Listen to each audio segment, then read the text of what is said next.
आप सभी को मेरा नमस्कार। तो दोस्तों, आज मैं आपके लिए इस वीडियो में गणेश जी भगवान की कहानी लेकर आई हूँ।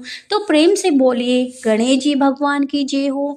दोस्तों, एक समय की बात है। एक गांव में एक बुढ़िया माई अपने बेटे बहू के साथ रहती थी। उस बुढ़िया माई का एक नियम था कि वह ब्रह्म मुहूर्त में उठ जाती और स्नान आदि करके गणेश जी भगवान की पूजा पाठ करती। कहानी सुनकर उन्हें भोग लगाती, उसके बाद स्वयं अन्न जल ग्रहण करती। एक बार किसी रिश्तेदार की मृत्यु हो गई। बुढ़िया माई को उसमें शोक में जाना पड़ेगा। वहां उनको 9-10 दिन लगेंगे। बुढ़िया माई बड़ी चिंतित हुई कि उनके जाने के बाद गणेश जी भगवान का नित्य नियम कौन निभाएगा।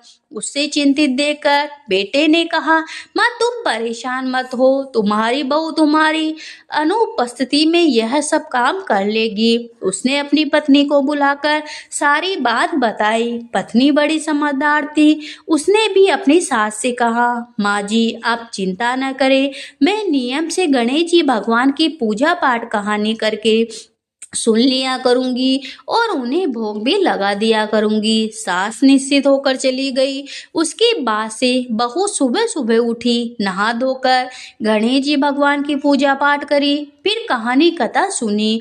फिर उसने उनके भोग के लिए हलवा पूड़ी बनाई और थाली में परोस कर रख दिया और गणेश जी भगवान से भोग ग्रहण करने की प्रार्थना करने लगी।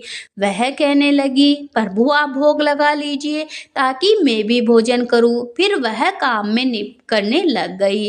बीच बीच में आकर एक बार देख जाती कि गणेश जी भगवान ने खाना खाया या नहीं, पर थाली वैसी की वैसी पड़ी थी। पति काम पर चला गया था।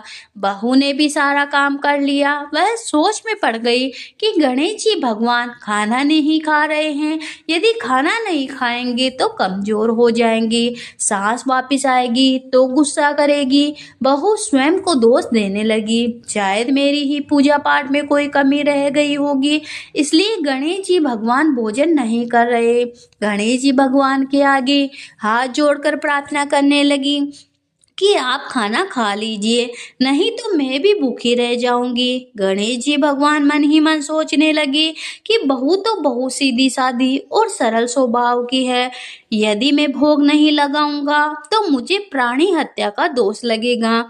गणेश जी भगवान मूर्ति से निकलकर भोजन ग्रहण कर लिया और बहू से बोले, मैंने खाना खा लिया है, अभी मैं अपने लोगों के कुछ काम निपटाने जा रहा हूँ, शाम को खाने के वक्त आ जाऊंगा। सब रोज यही होने लगा।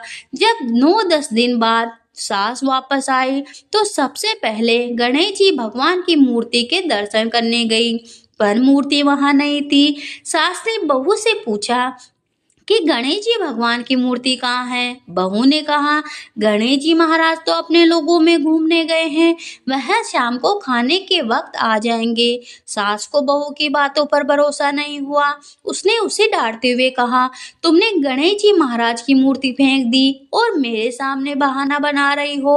बुढ़िया माई अपनी बहू को दिन भर डांटती रही। शाम को जब बेटा आया तो उसने बहू की शिकायत करते हुए कहा, तेरी पत्नी ने गणेश जी महाराज की मूर्ति को कहीं फेंक दिया। तुमने ही बड़ी जिम्मेदारी दी थी कि तेरी पत्नी नियम पूर्वक सारे काम कर देगी। अब तू ही पूछ, तेरी पत्नी ने मूर्ति के साथ क्या किया। तब बेटे ने पत्नी से पूछा तो पत्नी ने वही कहा जो सास को बताया था। उसने कहा, यदि आप लोगों को विश्वास न हो तो शाम तक इंतजार कर लीजिए, आप लोगों को सच का पता लग जाएगा। बेटे ने माँ से सब्र करने को कहा ताकि सच सामने आ जाए। शाम को गणेश जी भगवान की मूर्ति प्रकट हो गई। बहू ने कहा, सासू जी देखिए आपके गणेश जी भगवान आ गए। सास को फिर भी यकीन नहीं हुआ और कहा, तूने ही जरूर कहीं मूर्ति छिपा दी थी और रख कर बोल रही हो। गणेश जी भगवान आ गए। फिर बहू रोते रोते गणेश जी भगवान से सहायता करने की प्रार्थना करने लगी।